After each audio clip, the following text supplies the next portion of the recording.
Hey everybody, welcome back to another Phillies episode. A lot to cover today. So we're August 1st, 2021. So today I'm going to cover, how the team's been doing in general, but more interesting than that probably is the trade deadline, the draft, and international free agency. So to start with the team, we're 60 and 44. We're 7.5 back of the Mets, so going to be tough to catch them in the final 2 months.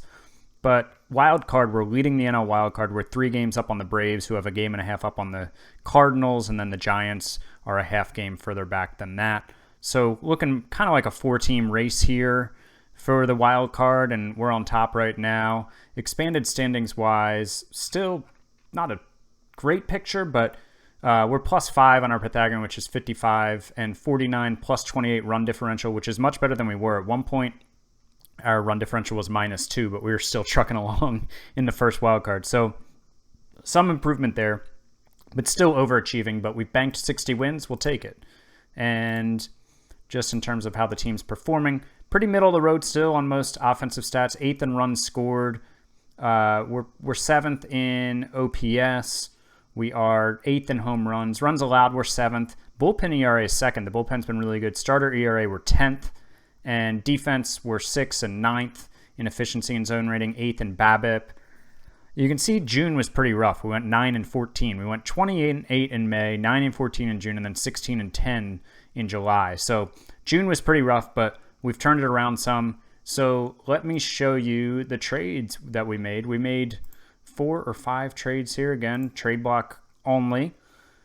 And the trade log. So let me find our first deal, which I think was right here. Yep. So July 20th, we traded for Kevin Gausman. Gausman was really the best starter on the market, other than Max Scherzer, who was injured out for the year, and Mike Clevenger, who's also injured and out for the year. Gausman was the next best guy. He was an all-star this year. He put up 2.4 WAR with a 3.56 ERA, a 3.80 FIP in 116 innings for the Giants. He comes over to us. The movement is a little concerning, but he was the best pitcher out there, so we went and got him. He's had 2 starts for us so far, 5.25 ERA, but a 2.82 FIP in 12 innings so far across his 2 starts. So what do we give up? Well, we gave up 2 catchers. This is Abraham Gutierrez, who 55 catcher ability kind of rules him out from being a serious piece for us, but he was absolutely crushing it in A-ball. He'd put up a 149 WRC plus across 151 plate appearances. Sure, if he maxes out his potential here, this is a pretty good hitter for a catcher. If you're kind of average, a little below average as a catcher, as a hitter, that's pretty good. But defensively, he was not going to be in the picture for us. So we were willing to give him up. And you'll see a theme here. We kind of gave up guys who were performing well this year, but maybe our scout didn't see as major pieces. So same thing with Andrick Nava here, 19-year-old catcher who catcher ability of just 50, even though he was in rookie ball, having put up 2.2 WAR and a 165 WRC plus across 155 plate appearances, just ripping the cover off the ball. But again, not somebody we saw a future for. Nick Fanti is a reliever who really could be a starter, and he was in where was he for us? So he was in high A for us, it looks like. Or no, he's been all over for the Giants, so like knocked ours off of there. Anyways, he was pitching somewhere for us, and he doesn't look like all that interesting of a piece. And then Jordan Fowler is a guy who was in rookie ball as a 22-year-old. He'd only pitched 13 innings, but they were shutout innings, and now... So he's pitched like 25 innings and given up like 1 run so far this year. But he's 22 in rookie ball. He should be doing that well. Doesn't look like that much of a piece moving forward. So Gausman's a free agent after this year. We brought him in, hired Gunn. Next, this was a small deal that I did just to improve our depth. So I brought in Taylor Jordan because he was on the trade block and had 60 movement, which, as you guys know, I like. He's 32 and really more of a minor league guy, but he had an option left. So we sent him down. He's in AAA. If we have an injury, he's another interesting arm that we can bring up in a pinch that might do okay in our ballpark. And we just gave up this guy, Tyler Adams. Not much going on there. So next was one of the bigger trades. We brought in Lorenzo Cain to play center field. As you know, we had Roman Quinn and Janoski playing center field for us. Jankowski, sorry, I know I was saying that wrong. Travis Jankowski playing center field, and neither of them were getting it done. So we brought in Lorenzo Cain. And, I mean, he's got 70 range. He is 35. But he had a 106 WRC plus from Milwaukee so far. He's an above average fielder. He's a Gold Glove caliber fielder. He's only been with us for 4 games. And the big part of this is Milwaukee retained 95% of his deal, which was big for me because he's on the hook. He's on the books for $18 million next year, which I didn't love. He's going to be 36. I didn't love that. But now that he's basically free, we'll see what happens in the offseason. We'll see how he does for us in our ballpark and how he fields. But he could be our center fielder next year. So what did it cost us? Well, we gave up Taylor Lehman, who doesn't really look like much. He was pitching well in A-ball. And so let me show you. So you can see that OSA is much higher on him, a good bit higher on him, not much higher on him than my scout. So then I would imagine the Brewers were even higher on Taylor Lehman than OSA is. So I think they were pretty interesting in both these pitchers, and they were both guys who my scout was not as high on as OSA. And this was actually the better piece. Nick Lackney, who was pitching in rookie ball for us as a 24-year-old. And for some reason, some of these guys, is this like something going on? Like these guys had stats for me this year, and I'm not sure why it's showing up as not. Does something happen with stats when people get traded? I hadn't noticed that, but I don't know what's happening. Anyway, so Lackney is, again, another guy who really is just not a major league piece. I mean, if this guy hits his ceiling, I think he's a AAA pitcher. But OSA sees him as a good bit better, and I'd imagine the Brewers see him as even better than that. So, these are 3 pretty good pitches there. So I think that's why the Brewers were obviously very interested in these 2 pitchers, way more interested in them than my scout was. And, they thought highly of them, and they were willing to eat Lorenzo Cain's contract to get both of them. So Cain's in center field. Then we went out and got ourselves another pitcher, Eduardo Rodriguez, who had put up 3.2 WAR for the Red Sox across 141 innings. Really good starter. Free agent after the year. He's a lefty starter. We had a DFA, Matt Moore, to make room for him, who had been a solid 5th starter for us this year. But Eduardo's obviously a huge upgrade over that. And I did also bring in another player who was not on the trade block, a prospect that I couldn't resist, Durbin Feltman. Those of you who watched my Orioles sim last year, I brought in Feltman, and he ended up moving up to 2nd all-time in appearances by an Orioles pitcher and saves by an Orioles pitcher, and I just couldn't resist it when they said they'd include him in the deal. So Feltman's in. He's in AAA as a reliever. I'd imagine he'll be part of my bullpen next year. And what did I give up for him? I gave up Josh Hendrickson, who he is a guy who is in AA, and I'm on batting stats. See, I think something is going on here because it's saying this guy didn't pitch for me this year, unless I'm just confusing myself. Sorry, I know this is super duper riveting. Maybe I should have looked at this before I... Oh, he's in Jersey. That's the JRE. Okay, I forgot. Jersey is one of my teams, right? So he was pitching in A-ball and pitching pretty well. 3.54 ERA, 1.3 WAR, but not somebody who I saw as a piece moving forward. Mitchell Edmonds, another catcher. We really cleaned out our catching depth. He was in Jersey as well. He'd put up a 152 WRC plus, but another guy who I think the computer liked how he was performing this year, but I don't see him as a future piece. And then Jordani Mesquita.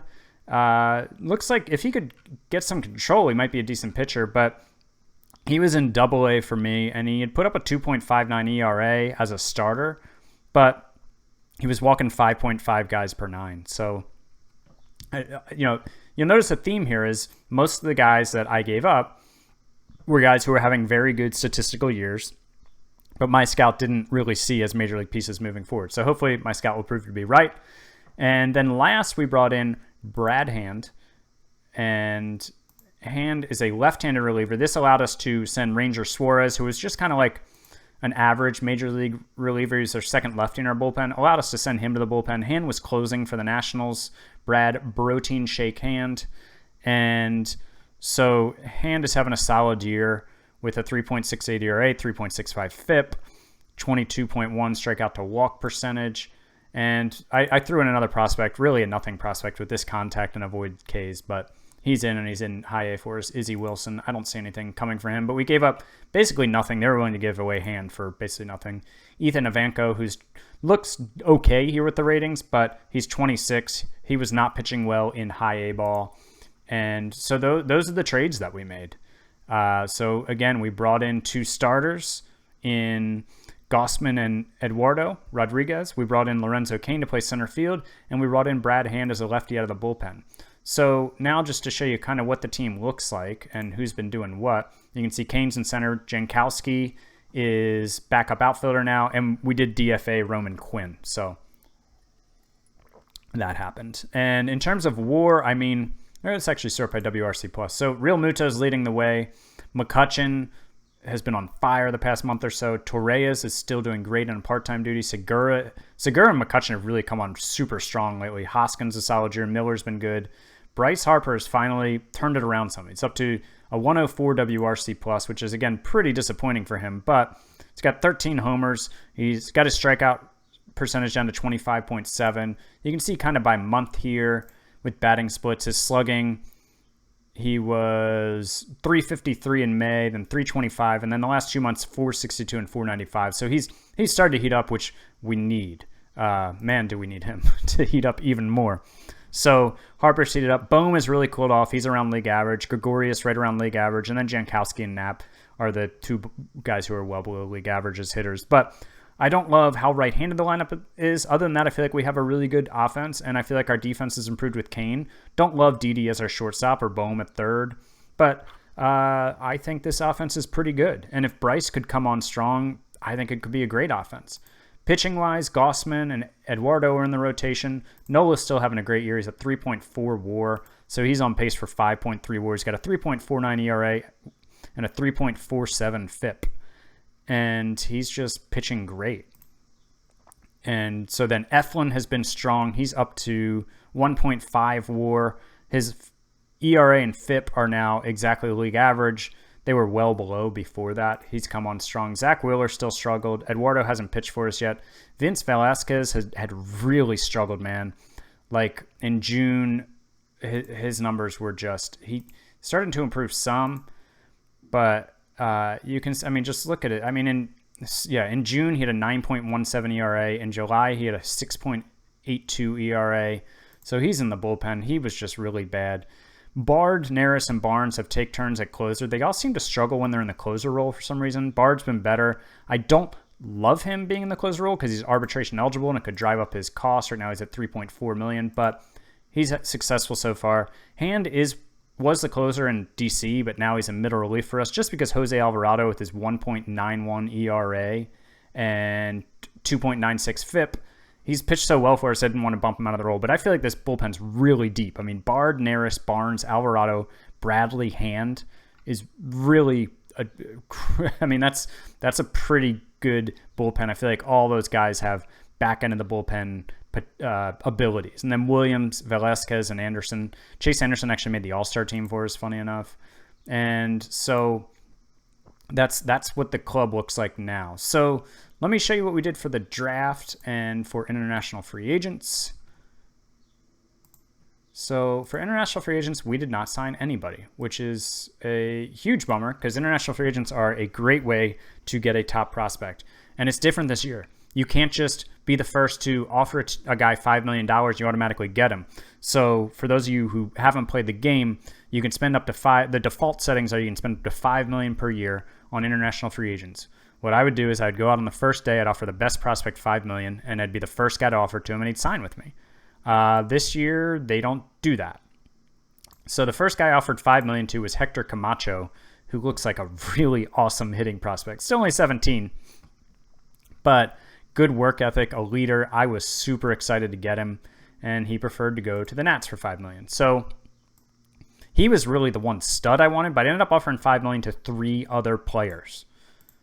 Offered it to this guy, Luis Danis Morales, and he went to the Dodgers. I wasn't that broken up over that one. He looks like an okay pitcher. And then Alex Lopez looks like he could be, I mean, just an awesome first baseman or DH, but he preferred the Brewers. And then I also offered $5 million to this guy, Alex Padilla, but he said, no thanks, I prefer Cleveland. So I didn't sign an international free agent, which sucks. And I don't know. I like that they changed it this year and you just can't go out and offer $5 million, but I don't know if there's rhyme or reason to where and why these guys are signing. So I don't know. Again, this is my first sim where I really dove into international free agents and all that and out of the park. So maybe some of you guys have insight into that. But we did end up spending some of that money in the draft. We went way over slot with one of our picks, and I'm excited about that. So let me show you what we did here for the draft history. So I'm just going to show you the first 5 picks. So 13th overall, we took this guy, Casey Salk II, a shortstop who is probably more like a second baseman and maybe can play some corner outfield in a pinch, but probably second base will be his primary position. Really liked the bat. This is who my scout liked.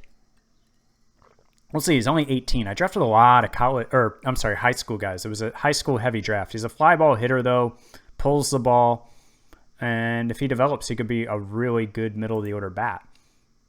Then we went with Tommy DeLandry, second pick, 50th overall, corner outfielder who looks like he could have a good bat. Not overly excited about him, but decent. And then James Peyton Smith was one of the better starters available. We took him in the 3rd round, and he's gotten shelled so far in 3 starts in rookie ball. But an 18-year-old, kind of worried about the fact that he only has 2 pitches developed.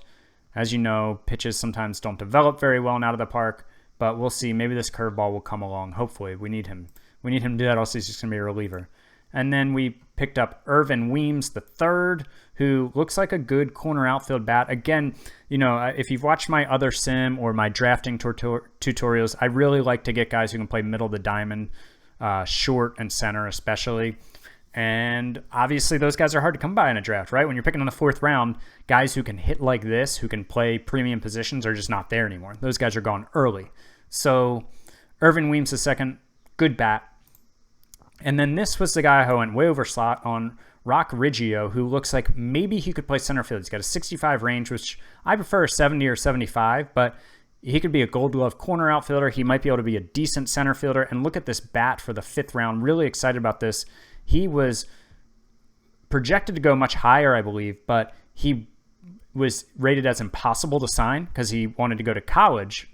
And we offered him $5.75 million, which was basically, our international free agent money plus another $750K. So basically his slot plus the international. And so, he's not as good as the international guys, some of them that we missed out on, but I think he's a really good player, and he's been 52 plate appearances in rookie ball and ripping it up. So he might get a promotion before the end of the year. So I'm pretty excited about Rock Riggio. So those are the first 5 picks. And I think that's pretty much all I wanted to show you guys today. So 16-44, 7.5 out. We're leading the wild card. The run differential and some of the holes on the team are concerning. It's concerning that Harper hasn't totally heated up.